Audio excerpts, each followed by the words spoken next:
Olá, rioavistas e canarinhos.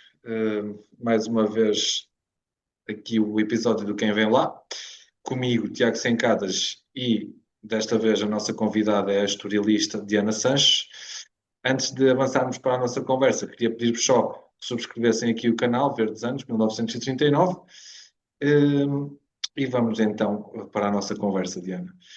Ora, Diana, historialista, tanto quanto sei, eu falei com um amigo meu que é o João, do Estoril, e ele Sim, levou-me até ti. Muito obrigado por despenderes um bocadinho do teu tempo a falares comigo. Eu gostava de começar por perguntar-te o que é que tu tens achado da pré-época e também aqui deste início de temporada do Estoril. sim. Antes de mais, boa tarde e obrigada pelo convite. É sempre um privilégio poder falar de futebol e acho que é muito bom termos estas iniciativas que dão voz aos adeptos de todos os clubes, independentemente das suas cores, e acima de tudo ter estas conversas sempre na base do respeito, do fair play também e da amizade no fundo.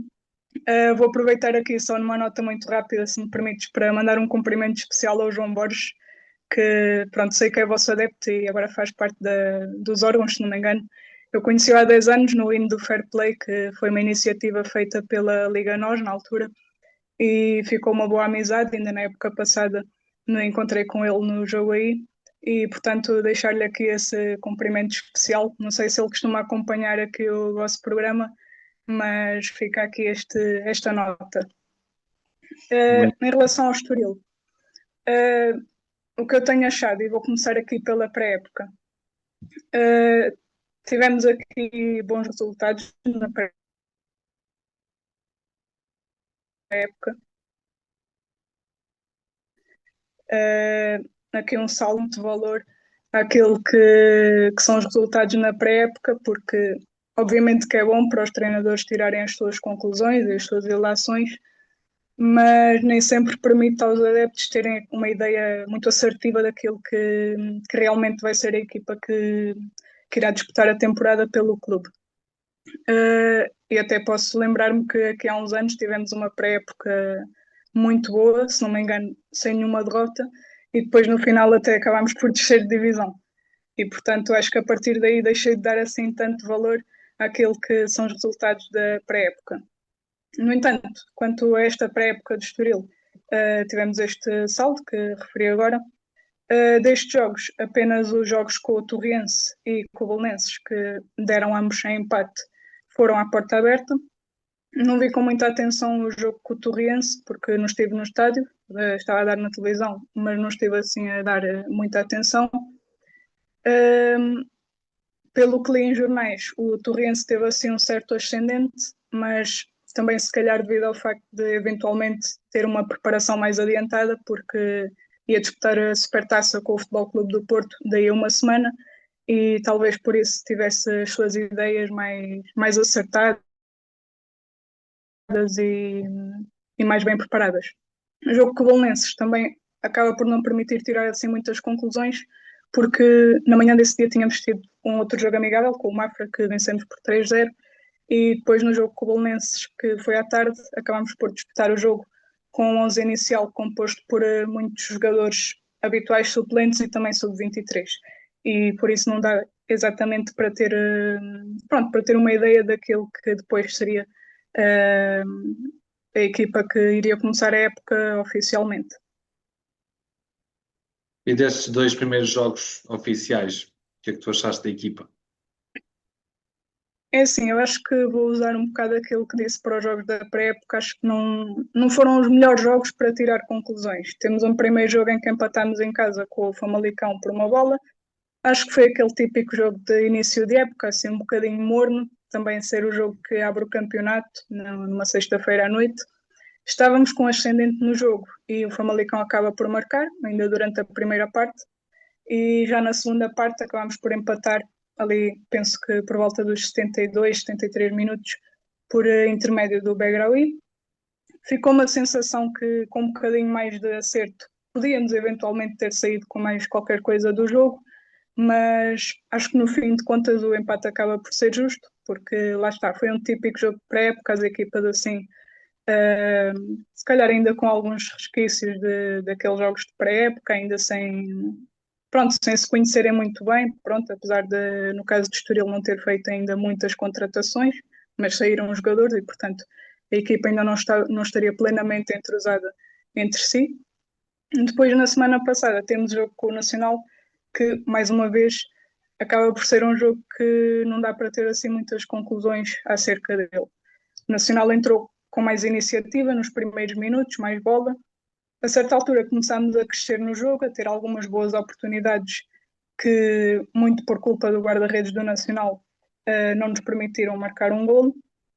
E o momento-chave do jogo acaba por ser a expulsão do Checa aos 31, 32 minutos, que eu acredito que acaba mesmo por marcar o jogo, porque a partir daí tudo ficou diferente. Não vou dizer que iríamos ganhar o jogo se estivessem 11 para 11, porque no futebol nunca se sabe, mas acredito que o jogo acabava por ser diferente, ter uma história diferente, e até nós íamos acabar por ter a oportunidade de disputar melhor o jogo.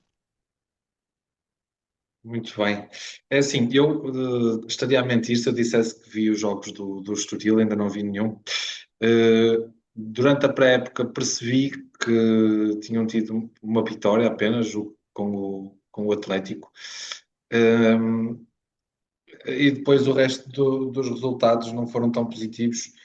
E eu depreendi que pudessem até ser um início mais complicado. No entanto, já tenho um ponto, coisa que, por exemplo, o Rio Ave até começou com uma pré-época em que nunca perdeu e neste momento ainda não somou nenhum ponto na Primeira Liga. Não sei se tu acompanhas o futebol nacional de um modo generalizado, mas o que é que tu conheces da equipa do Rio Ave? O que é que tu sabes mais ou menos? Vou tentando acompanhar. Vi que, segundo o 0-0, tiveram uma pré-época com 4 vitórias e um empate, se vi bem. Uh, Quanto àquilo que é o plantel do Rio Ave, não posso deixar de destacar a entrada do Diogo Nascimento, que foi o melhor jogador da segunda Liga em 24-25, e é um jogador que acho que vai acrescentar muito ao plantel do Rio Ave e também ao futebol português. Aliás, já conhecemos bem aquilo que ele foi capaz de fazer em 24-25. Posso destacar também a permanência do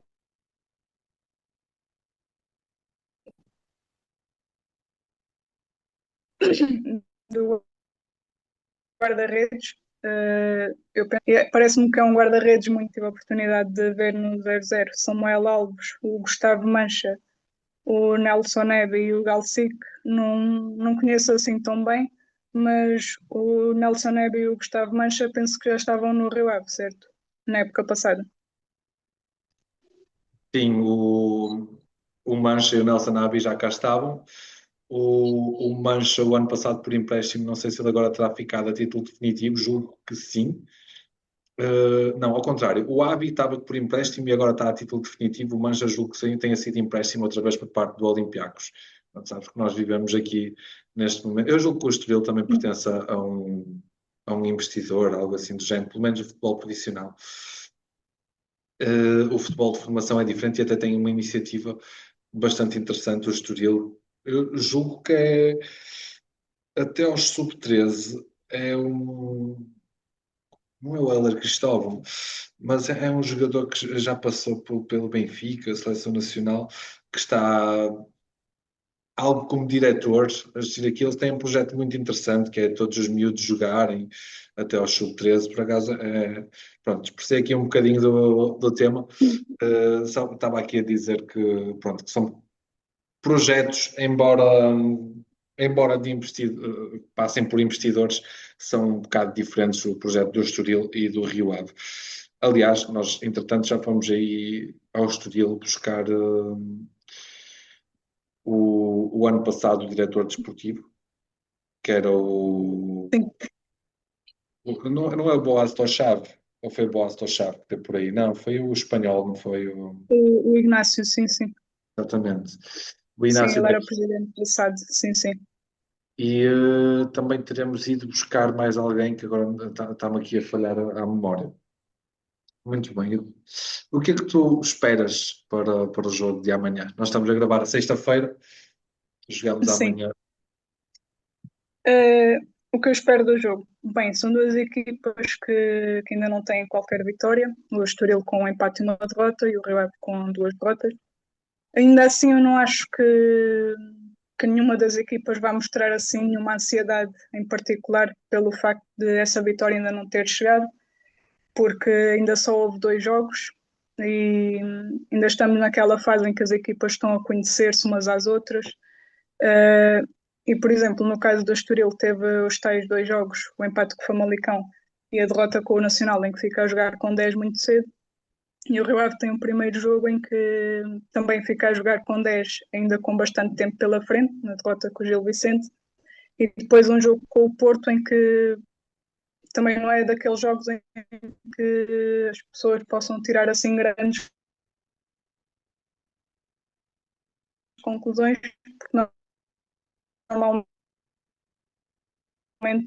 a outra equipa, sendo as despesas do jogo, ou pelo menos querer assumir as despesas do jogo e, e não querer dar tanto a iniciativa ao adversário. E pronto, tendo tanto o Estoril como o Rio Ave, tendo tido dois jogos assim muito específicos, diria assim, não acho que vão estar mais nervosas amanhã por não terem ainda conseguido uma primeira vitória. Acho que o Estoril, jogando em casa, tem essa vantagem de estar perante os seus adeptos e presumo que por isso queira assumir as despesas do jogo, por estar a jogar na sua casa. Mas acho que vai ser um jogo bem disputado. Não pego muito naquela questão de quem marcar primeiro tem vantagem, porque, por exemplo, o jogo da época passada entre Estoril e Rio Ave na nossa casa, também começámos a ganhar e depois acabámos por perder. Mas acho que vai ser um jogo bem disputado. Acho que vai ser um jogo muito bem disputado. Uh, não vou arriscar em que o jogo vá ter assim muitos golos, até porque no caso de Estoril, o Vasco Matos distingue-se um bocadinho do Ian Catro, que privilegiava o jogo bonito, o espetáculo, e, e o Vasco Matos penso que prefere assim um jogo mais de ganhar, seja porque números forem, mas acho que podemos ter aqui um bom jogo e com os jogadores também a querer sobressair e, e pronto, que ganhe o melhor. É, muito bem. Eh, opa, relativamente ao jogo, eu, na minha opinião, baseio-me um bocado no histórico recente, digamos, que e ele também é bastante equilibrado. Bem, o ano passado vocês em nossa casa deram um banho de bola, perdemos 4-0. Foi, eu julgo que até tenha sido mais ou menos um virar de página na altura, mas posso estar aqui enganado. Lembro que houveram muitos assobios no final desse jogo, muita gente a ir embora a meio do jogo. Foi assim uma história para esquecer. Contudo, como estava a dizer, o histórico recente dá duas vitórias ao Estoril, uma ao Rio Ave e dois empates. Se eu aumentar aqui um bocadinho, o jogo continua a haver muitos jogos equilibrados. E eu acredito também que não vai ser um jogo com muitos golos. Acho que o Rio Ave vai fazer tudo para ganhar este jogo, visto que ainda não tem nenhum ponto e não vai dar a derrota, não vai dar uma derrota fácil, quero acreditar precisamente por isso, porque ainda não tem qualquer ponto o Rio Ave e quero sair desta situação, porque quanto mais tempo tivermos aqui, mais difícil será para revertermos. Nós, o ano passado, tivemos 6 derrotas consecutivas e nada fazia prever que conseguíssemos dar a volta. Felizmente conseguimos, mas eu não acredito que os turbões caiam duas vezes no mesmo sítio. Dificilmente isso acontece. Muito bem, acho que vai ser um jogo. Eu apostaria, se tivesse que apostar, apostava num empate, por acaso. Acho que as equipas se vão respeitar demasiado e não vão dar. Acho que vão tentar mais não perder do que ganhar o jogo. Acho que vai ser até um jogo um bocado chato, na minha opinião. Mas pronto, cá estaremos amanhã para verificar se é verdade ou não. Antes de terminarmos, perguntava-te se haveria algum jogador na equipa do Rio Ave que tu colocasses na equipa do Estoril, se há algum jogador que tu aches que fazia falta na vossa equipa. Bem, assim de repente, e porque tem-se falado muito na possível saída do Begraoui, acho que ao Rio Ave ia roubar o Beleza, que ainda tenho alguns pesadelos com ele por causa do jogo do ano passado que o Rio Ave ganhou na nossa casa. Foi ele que marcou na altura o gol que deu a vitória ao Rio Ave. E, e lembro-me que foi também um jogador muito importante nessa série que o Rio Ave teve na época passada de 3 vitórias consecutivas. E acho que sem dúvida era um jogador que ia buscar ao Rio Ave, não só pela sua qualidade, mas também para aquilo que o Estoril precisa neste momento, que é um ponta de lança. No caso de se confirmar a saída do Begraoui, ou mesmo no caso de não se confirmar, porque é uma posição em que precisamos de jogadores.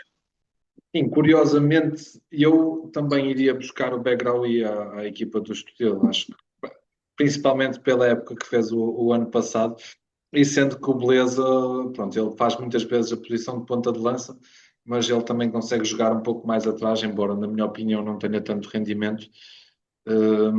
Acho que eles dois fariam uma boa dupla na frente.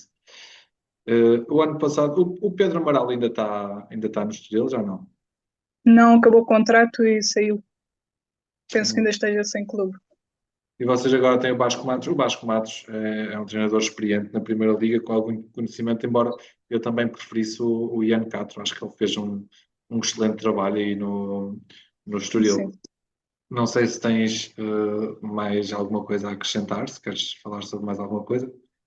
Não, era basicamente isto e agradecer novamente pela oportunidade de estar aqui a falar, sempre um privilégio e acima de tudo desejar que amanhã seja um bom jogo e desejar também boa sorte ao Rio Ave no campeonato, menos em 2 dos 34 jogos, obviamente, mas espero que façam uma boa época porque acho que é um clube que faz bem ao futebol português.